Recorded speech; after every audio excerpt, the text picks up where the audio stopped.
छत्तीसगढ़ विधानसभा चुनाव संपन्न हो चुका है। 3 दिसंबर को चुनाव परिणाम आएंगे और इसके पहले बीजेपी और कांग्रेस दोनों दलों के नेता अपनी अपनी जीत को लेकर आश्वस्त हैं।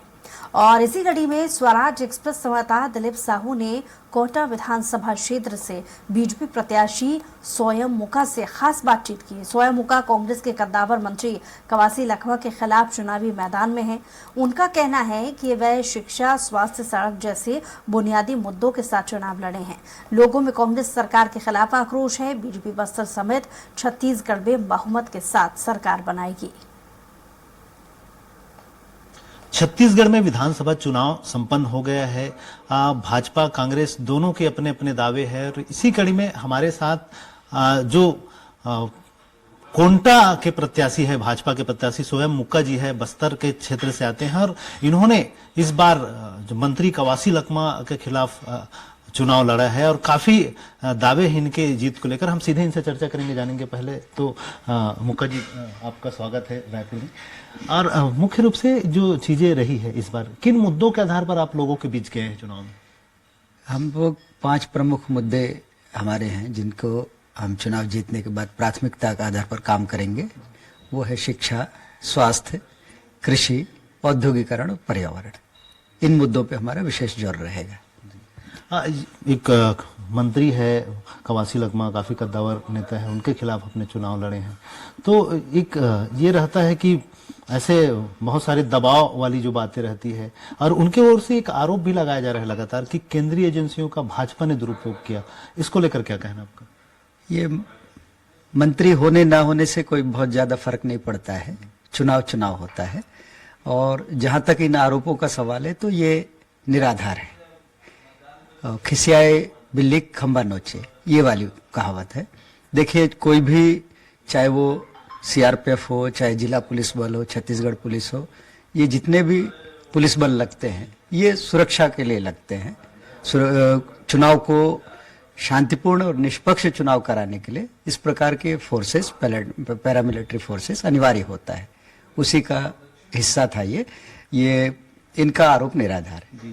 मतदान का प्रतिशत खास करके सुकमा की बात करें तो वहां भी इस बार ज्यादा रहा पिछली बार की तुलना में। तो इसका क्या असर पड़ेगा, कितना फायदा होगा आपको? जी बिल्कुल सही कहा आपने। इस बार करीब 8 से 9% मतदान बढ़ा है। इसका सीधा मतलब ये है कि कवासी लखमा के खिलाफ एंटी इनकम्बेंसी था। उसी का परिणाम है कि इस बार चुनाव का जो मत प्रतिशत है वो बढ़ा है। यहाँ भाजपा और कांग्रेस के अलावा तीसरा मोर्चा के रूप में सीपीआई से मनीष कुंजाम जी भी थे। उनका कितना असर पड़ेगा?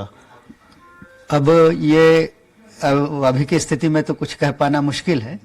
3 तारीख को रिजल्ट आने दीजिए, फिर पूरा दूध का दूध और पानी का पानी हो जाएगा। त्रिकोणी संघर्ष मानते हैं आप? तीनों का था।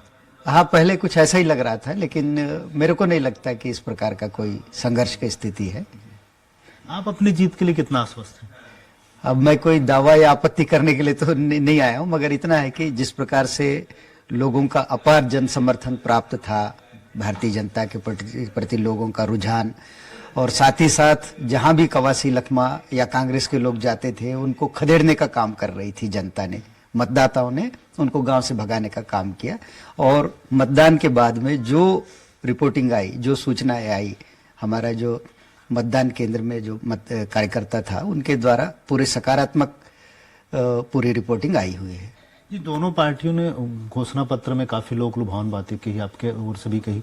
घोषणा पत्र का कितना असर पड़ेगा इस चुनाव में, क्या लगता है आपको? जी हाँ, बिल्कुल इस बार घोषणा पत्र का असर होने जा रहा है। खास करके ये जो 3100 रुपये का धान का जो खरीदी का बात था भारतीय जनता पार्टी के द्वारा, इसी प्रकार महतारी वंदन योजना, ये गेम चेंजर साबित होगा। कहते हैं बस्तर, खास करके बस्तर को सत्ता के लिए जीत की सीढ़ी मानते हैं राजनीतिक दल। क्या लगता है इस बार बस्तर में 12 सीटों में कितने सीटों पर आप लोग जीत हासिल करेंगे? बस्तर के 12 सीटों में भारतीय जनता पार्टी का बहुमत रहेगा। ज्यादा सीटों में भारतीय जनता पार्टी की जीतने वाली है। पूरे छत्तीसगढ़ की बात करें तो क्या लगता है कितने सीट लाएंगे बीजेपी? पूर्ण बहुमत की सरकार बनेगी, ऐसा मुझे पूर्ण विश्वास है। जी बिल्कुल।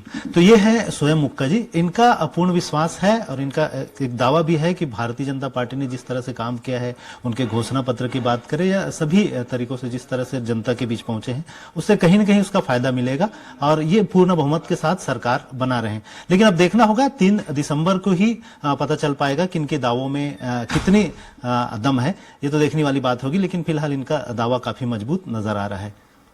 कैमरा पर्सन संतोष के साथ स्वराज एक्सप्रेस के लिए रायपुर से दिलीप साहू।